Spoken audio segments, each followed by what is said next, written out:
Ya, bismillahirrahmanirrahim. Assalamualaikum warahmatullahi wabarakatuh. Gimana kabarnya kalian sekeluarga? Mudah-mudahan kalian dan keluarga selalu dalam keadaan sehat walafiat. Amin amin ya rabbal alamin. Gimana? Udah kelas 12 aja ya? Nggak berasa ya kalian ya? Udah di Dail, udah 3 tahun, hampir 3 tahun ini tahun terakhir kalian ya. Mudah-mudahan di tahun ini kalian bisa jadi lebih baik dari tahun-tahun yang sebelumnya ya. Karena ini adalah tahun-tahun paling krisis, tahun paling menentukan ya kan.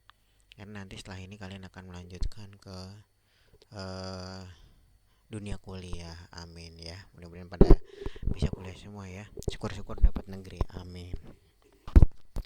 Oke, langsung aja di pertemuan yang pertama Bapak akan ngasih materi terkait dengan, karena ini masih pertemuan pertama ya, jadi Bapak masih kasih perencanaan pembelajaran dan juga kompetensi yang harus kamu punyai di semester pertama ini ya. Kompetensi dasar dan juga materi sosiologi kelas 12 tahun ajaran 2020-2021 ya. Oke, baiklah anak-anak, sebelum kita mulai semua, mudah-mudahan pembelajaran kita diberikan kemudahan, keberkahan. Yuk sama-sama kita awali dengan baca basmalah. Bismillahirrahmanirrahim. Lanjut, gas. Oh iya, pastikan ya kalian menyimak ini dengan baik-baik ya. Ini bikin video repot loh ini. Oke, lanjut. Ya, yang pertama seperti biasa aspek penilaian sosiologi hampir sama sih ya kayak semester sebelumnya ya. Cuman di sini ada nilai keterampilan karena kita di masa pandemi. Kamu harus lebih cermat, lebih cerdik untuk mensiasati gimana caranya walaupun terbatas pembelajarannya, tapi hasilnya harus tetap maksimal, harus tetap optimal ya. Absensi seperti biasa 10%, alfanya maksimal 4 kali doang, terus sikap sosial religius ke gurunya, ke teman-teman dan juga sikap keagamaan itu harus baik. Kemudian itu 30% lah, lumayan ya. Kemudian keterampilan itu adalah cara membuat tugas, makalah, penulisan, terus juga presentasi. Itu bagian dari nilai keterampilan, lumayan 30%. Selanjutnya ada nilai pengetahuan. Nah, nilai pengetahuan ini diambil dari penilaian harian 1, 2, 3, 4 dan juga PTS, kemudian juga PAS dan juga tryout ujian, karena nanti kalian di kelas 12 kemungkinan akan banyak tryout ujian.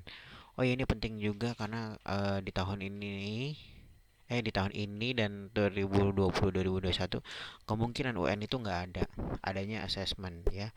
Assessment itu soalnya apa ya, sifatnya narasi ya, jadi nanti banyak soal yang saling berkaitan ya.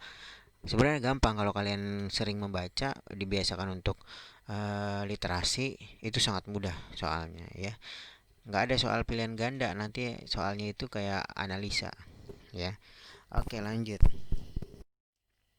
Ya, ini ya kompetensi yang harus kalian miliki.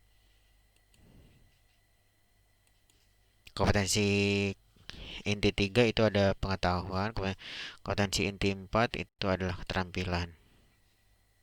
Ya, ini ya. Memahami, menerapkan, serta menganalisis pengetahuan faktual, konseptual, dan prosedural berdasarkan rasa ingin tahunya mengenai ilmu pengetahuan, teknologi, seni, dan humaniora. Ya, khususnya kemanusiaan. Ya, seperti slogan sosiologi ya, kita itu harus kritis dan juga humanis. Jadi setelah kalian mempelajari ini secara pengetahuan, kalian harus bisa lebih analis ya, kritis. Kemudian juga yang kompetensi 4 itu tentang keterampilan. Setelah mempelajari sosiologi, diharapkan kamu mampu mengolah, menalar, dan menjadi dalam ranah konkret, abstrak, terkait dengan pengembangan diri yang mempelajari sekolah secara mandiri maupun menggunakan metode yang sesuai kaidah keilmuan.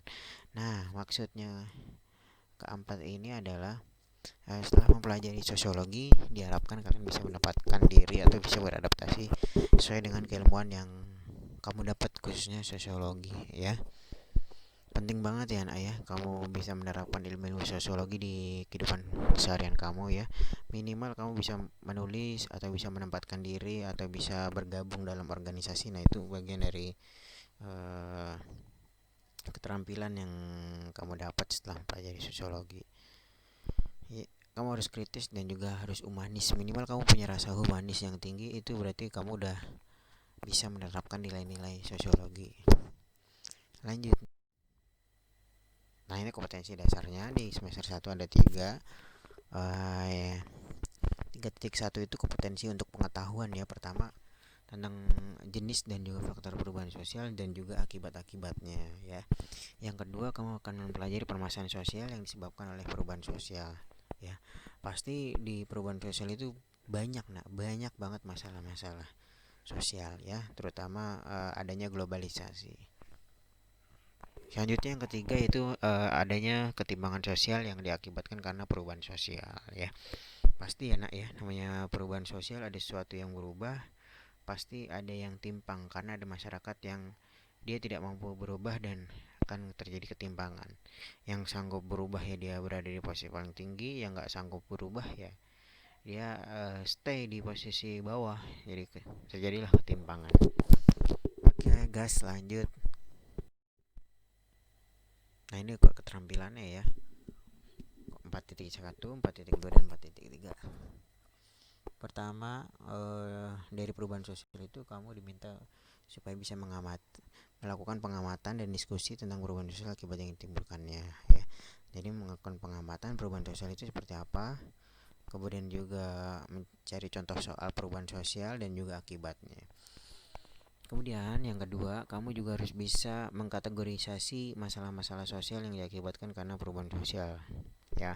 Nanti masalah apa, misalnya kriminalitas, perubahan sosial seperti apa, kemiskinan, perubahan sosial dari mananya gitu kan ya. Nanti akan kamu pelajari terus yang disebabkan juga karena globalisasi, misalnya kenakalan remaja ya kan. Banyak yang disebabkan karena adanya globalisasi. Kemudian yang ketiga, mengolah hasil kajian dan pengamatan tentang ketimpangan sosial sebagai aktivitas dari perubahan sosial di tengah-tengah globalisasi. Nah, yang ketiga, kamu diminta untuk melihat secara jeli titik ketimpangannya itu di mana, penyebab ketimpangannya apa, dan juga pengaruh globalisasi apa. Apakah mempertegas ketimpangan atau malah menjadikan batu loncatan untuk seseorang itu bisa berubah gitu kan, menghilangkan ketimpangan ya. Kemudian cara mengatasi ketimpangan gimana aja nanti dipelajari di situ ya. Lanjut gas. Ini ya, materi sosiologi di semester 1 kelas 12 ini ada perubahan sosial dalam masyarakat bab 1, kemudian bab 2 ada permasalahan sosial akibat pengaruh globalisasi, bab 3-nya ada ketimpangan sosial. Untuk bab 1 ini ya materinya ya nak ya. Pertama, pengertian perubahan sosial. Apa itu perubahan ya? Faktor-faktor perubahan, ciri-ciri perubahan, teori perubahan, ada teori apa aja. Ya nanti akan kita pelajari. Kemudian bentuk-bentuk perubahan ya. Ada perubahan yang terencana, ada yang tidak direncanakan, ada perubahan kecil, perubahan besar. Nanti akan kita pelajari di sini ya. Kemudian dampak perubahan sosial. Apa aja sih dampak? Ini dulu ya nak ya. Mohon maaf ini ya. Sorry. Oke, sorry ya. Setelah ini kamu setelah memahami dua materi ini, kita langsung PH 1 ya. Ini tesnya bisa tulis, bisa lisan ya. Nanti kita rencanakan ini tesnya online ya nak ya. Kemudian dampak perubahan atau pengaruh perubahan positif atau negatif apa aja ya. Kemudian ini keterampilan. Nah, penilaian keterampilan ini direncanakan, proyeksikan untuk kamu buat presentasi terkait dengan dampak perubahan ya. Itu nilai keterampilan. Terampil nggak kamu dalam mempresentasikan materi sosiologi perubahan sosial ini ya. Nanti dibuat kelompok dan dibuat videonya ya nak ya. Oke guys, langsung. Nah, bab 2 ada permasalahan sosial akibat pengaruh globalisasi. Ada permasalahan sosial dan globalisasi ya, kaitannya apa nih berdua nih antara permasalahan sosial dan globalisasi. Kemudian setelah itu kamu akan belajar berbagai macam atau beragam permasalahan sosial yang diakibatkan karena globalisasi ya. Misalnya tadi kriminalitas, terus juga ketimpangan, kemiskinan, kemudian juga kenakalan remaja, itu juga bisa ya. Nah itu nanti akan masuk di sini ragam-ragamnya. Kemudian setelah itu PH 3 ya, biasa ya. Ini tesnya masih tetap online. Kalau seandainya kita bisa tatap muka langsung ya syukur alhamdulillah ya. Tapi ini sementara diproyeksikan secara online, yaitu secara tertulis dan juga secara lisan. Kemudian setelah itu kamu harus bisa mempelajari dengan sikap kritis menghadapi globalisasi. Nah ini penting ya nak ya.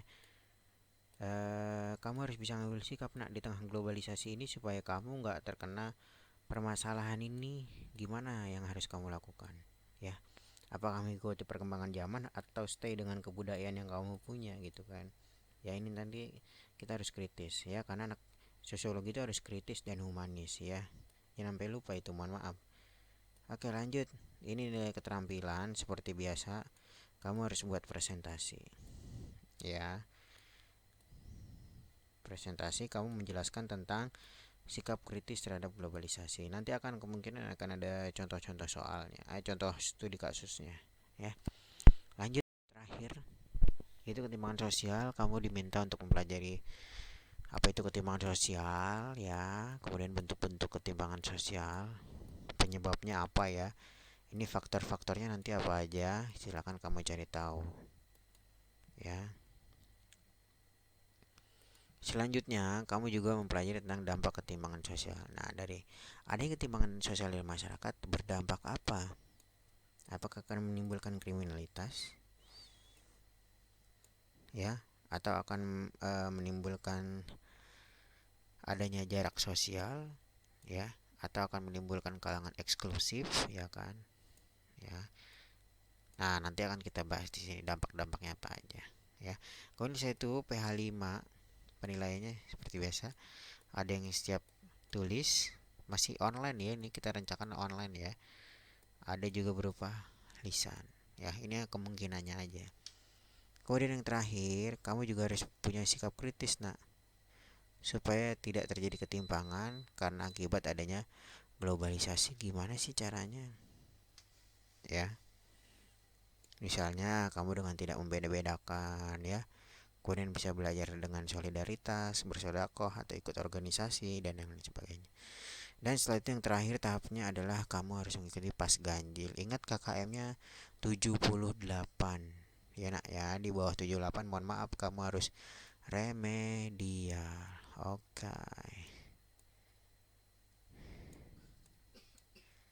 ya. Oke lanjut. Alhamdulillah. Oke, sampai di sini dulu ya pertemuan kita ya. Nggak berasa ya waktu begitu singkat sekali karena kita semangat belajarnya luar biasa buat kalian ya. Mudah-mudahan kalian dan keluarga selalu dalam keadaan sehat walafiat ya. Mohon diperhatikan benar-benar karena ini pertemuan awal, jangan disia-siakan. Tetap di rumah aja, stay at home ya, jangan kemana-mana. Jika terpaksa harus keluar rumah, jangan lupa pakai masker dan jangan lupa cuci tangan setelah melakukan aktivitas ya. Itu aja, cukup sekian, terima kasih. Yuk sama-sama kita akhiri dengan baca hamdalah alhamdulillahirobbilalamin.